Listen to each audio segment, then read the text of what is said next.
Penyesalan keluarga Sanjaya.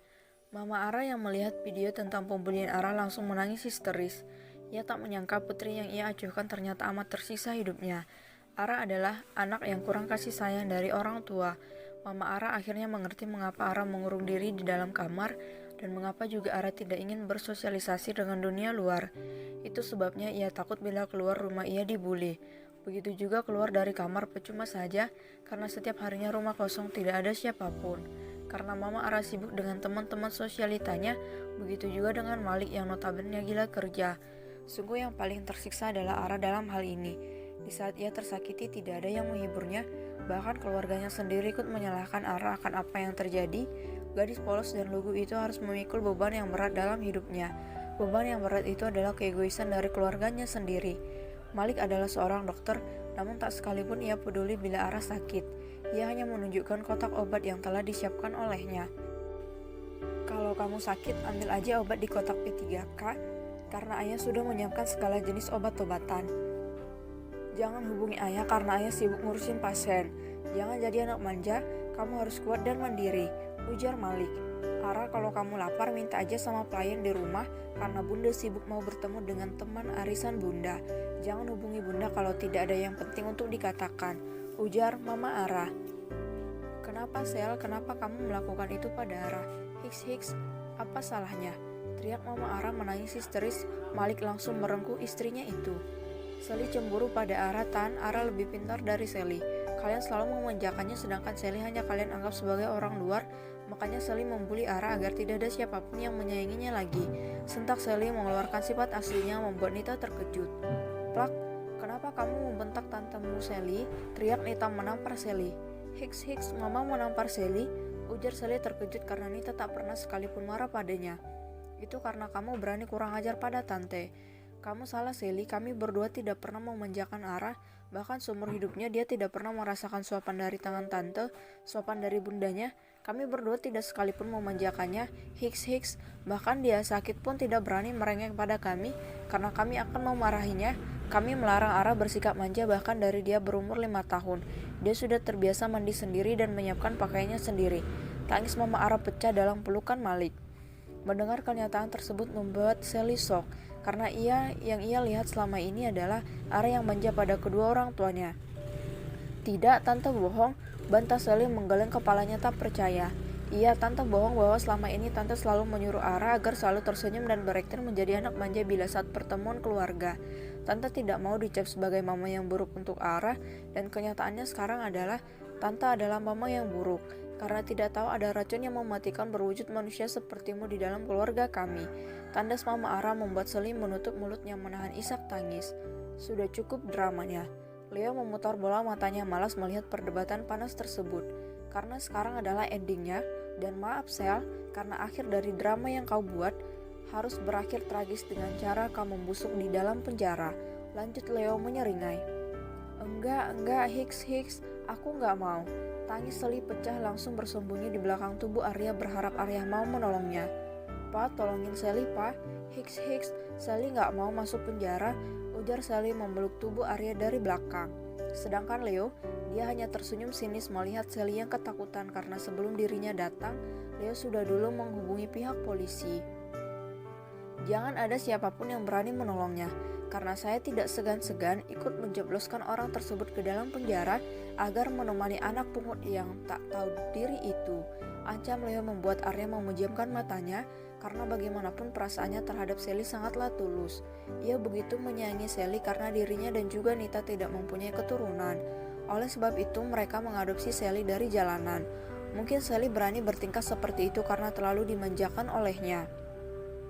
Tuan, ada polisi mencari Nona Sally, ujar seorang pelayan berlari tergopoh-gopoh diikuti oleh 5 polisi di belakangnya. Sally yang melihatnya pun langsung mengeratkan pelukannya. Ia sangat takut bila harus dipenjara. Papa, Sally nggak mau, Pak. Hiks, tolongin Sally, Pak. Wah, Hiks, kamu harus membayar apa yang telah kamu perbuat, Sally. Papa tidak bisa menolongmu, ujar Arya bergetar menahan tangis. Enggak, Hiks, Papa sayang sama Sally kan? Langsung tangkap, Pak.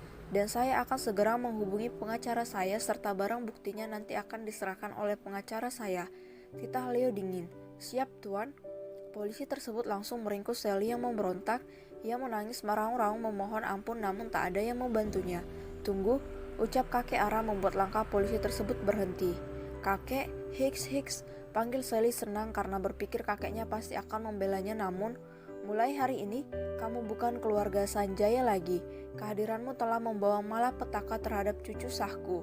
Seluruh aset yang telah kami berikan padamu, kakek tarik kembali dan mulai sekarang namamu hanya Sally tanpa ada Sanjaya di belakangnya. Tegasnya dingin menatap kecewa terhadap Sally. Enggak kek, Hicks, kakek, mama, papa, Hua. Tangis Sally memberontak namun polisi tersebut langsung menyeret keluar Sally dari kediaman keluarga Sanjaya. Ia masuk dalam keluarga Sanjaya hanya memakai baju lusuh dan keluar juga dengan baju yang lusuh tanpa membawa apapun. Bagaimana keadaan Ara? Tanya Malik setelah menetralkan perasaannya. Buat apa Anda peduli? Balas Leo sinis dihadiahi pukulan dari Mom Nana. Plak, kau harus sopan Le, tegas Mom Nana kesal. Memang benar Mom, buat apa mereka peduli terhadap keadaan Ara sekarang? Kenapa tidak dari dulu sebelum Ara tersiksa seperti ini? Mereka menuntut Ara untuk menjadi anak yang mandiri, kuat dan tidak manja di saat Ara berumur masih kecil. Bukankah ada saatnya seseorang anak bersikap manja dan dewasa? Mereka memaksa anak kucing menjadi sosok harimau yang tangguh. Mana bisa begitu Mom? Mereka menikah dan dengan mudahnya membuat anak. Setelah anak mereka lahir, mereka abaikan begitu saja. Kalau tidak sanggup menjadi orang tua, ya jangan punya anak. Nah gini kan jadinya anak mereka tersiksa batin karena keegoisan mereka. Cak, kalau nanti aku punya anak dengan Ara, gak sudi aku bawa pulang anakku ke kediaman Sanjaya. Bisa-bisa anakku juga jadi korbannya. Ketus Leo panjang lebar dengan kata-kata pedasnya membuat mereka semua bungkam dan menangisi kesalahannya.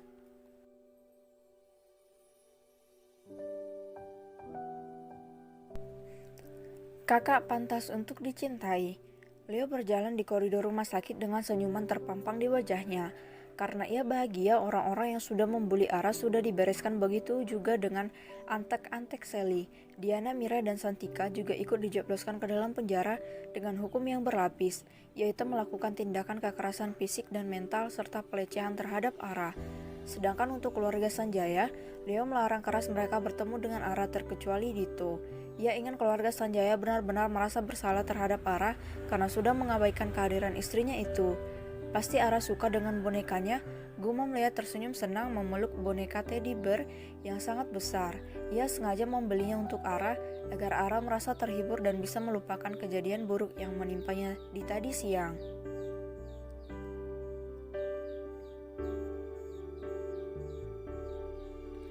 Ceklek, Leo terkejut melihat Ara yang menangis histeris berteriak memanggil namanya hingga bola matanya tertuju pada tangan Ara yang berdarah akibat Ara melepas paksa jarum infus. Ara, mau Kak Leo Hicks lepasin? Wah, jangan sentuh Ara. Teriak Ara menangis histeris di saat para perawat menahan tangannya agar tidak memberontak. Ara, panggil Leo langsung berlari mendekap tubuh Ara. Kakak, Hicks, Ara takut. Isak tangis Ara terdengar memilukan dalam dekapan Leo. Hei, kamu tidak usah takut, karena ada aku di sini, kamu aman bersamaku, Ra, ujar Leo mengeratkan pelukannya pada Ara. Ara takut karena tidak melihat kakak. Hicks, nanti kalau tiba-tiba mereka datang menyakiti Ara lagi bagaimana? Wah, tangis Ara kian melengking membuat Leo merasa bersalah. Mungkin inilah efek dari kesehatan mental yang terganggu sehingga membuat hati Ara dipenuhi ketakutan dan kekhawatiran. Ra, Ara, tatap mataku, lihat aku. Titah Leo menangkupi pipi Ara sehingga tatapan matanya bertemu dengan mata Ara yang memerah akibat menangis. Hicks, kamu mau tahu tadinya aku kemana? Tanya Leo membuat Ara mengganggu kepalanya polos. Aku baru saja membeli boneka teddy bear yang besar dan imut untukmu, ujar Leo membuat senyuman indah terbit di wajah Ara. Ia tidak ingin menceritakan tentang Sally karena ia masih takut kalau Ara kembali histeris nantinya. Ia akan menunggu, butuh waktu yang tepat untuk menceritakan semuanya. Benarkah? Tanya Ara langsung berubah menjadi ceria. Leo langsung mengambil boneka teddy bear yang ia letakkan di lantai dan memberikannya pada Ara. I love you, kalau tidak salah artinya aku cinta kamu kan kak? Tanya Ara tersenyum polos memiringkan kepalanya menatap Leo. Sungguh kesedihan yang tadi langsung hilang begitu saja. Iya, aku cinta kamu, jawab Leo tersenyum manis mengelus pipi Ara. Ara juga cinta sama kakak, ujar ala polos. Dek, Jantung Leo berdetak kencang, wajahnya memerah, matanya langsung berkedip-kedip lucu karena gugup, tangannya langsung berkeringat dingin. Ia merasa ada ribuan kupu-kupu terbang menggelitik perutnya. Para perawat yang tadinya sibuk mengobati luka di tangan Ara langsung tersenyum-senyum melihat kedua insan tersebut yang nampak saling menggoda. Ahem, kalau kalian sudah mengobati istriku, segera keluar. Titah Leo gugup menahan malu karena gejolak manis yang hinggap di hatinya. Sudah selesai, kami permisi tuan. Perawat tersebut langsung keluar dari ruangan Ara dengan senyuman manis di wajah mereka. Tinggallah Ara dan Leo di ruangan tersebut. Leo memperhatikan Ara yang nampak senang bermain dengan boneka yang dibawanya itu. Tak jarang Ara mencium boneka tersebut, membuat Leo merasa iri karena dirinya juga ingin dicium. Apa boneka Teddy itu lebih menarik daripada suamimu yang duduk di hadapanmu ini? Kamu dari tadi asik menciuminya dan memeluknya dan mengabaikan suamimu ini. Kesal Leo mengerucutkan bibirnya. Kakak juga mau dicium dan dipeluk? Tanya Ara spontan membuat Leo tanpa sadar mengangguk kepalanya cepat. Cup, cup, cup. Ara yang tadinya cuma mengecup bibir Leo langsung terbelalak karena Leo langsung menahan tengkuknya dan memperdalam ciuman mereka. Tak berhenti di situ, tangan Leo ikut bermain diskusinya Ara. Ara memukul dada bidang Leo karena dirinya sudah kehabisan napas, dan Leo pun dengan terpaksa menyudahi ciumannya. Haha, Ara gak bisa bernapas kak, ujar Ara menghirup udara di sekitarnya dengan rakus. Leo pun tersadar bahwa dirinya bersalah karena Ara sedang sakit. Ia tak mungkin bisa memaksa Ara untuk bermain dengan si Phoenix. Maaf Ra, aku hilap. Sesal Leo membuat Ara mengangguk kepalanya. Ia langsung memeluk erat tubuh Leo. Ara gak mau jauh dari kakak. Lirihnya membuat Leo tersenyum senang. Aku tidak akan kemana-mana, karena mulai sekarang kamu akan ikut kemanapun aku pergi. Tegas Leo membuat Ara tersenyum. Ara makin cinta deh sama kakak. Ujar Ara membuat perasaan yang tadi dirasakan oleh Leo langsung kembali hadir dalam hatinya. Kenapa kamu bisa cinta sama aku, Ra? Secara kita baru 2 hari yang lalu menikah, tanya Leo gugup sekaligus penasaran.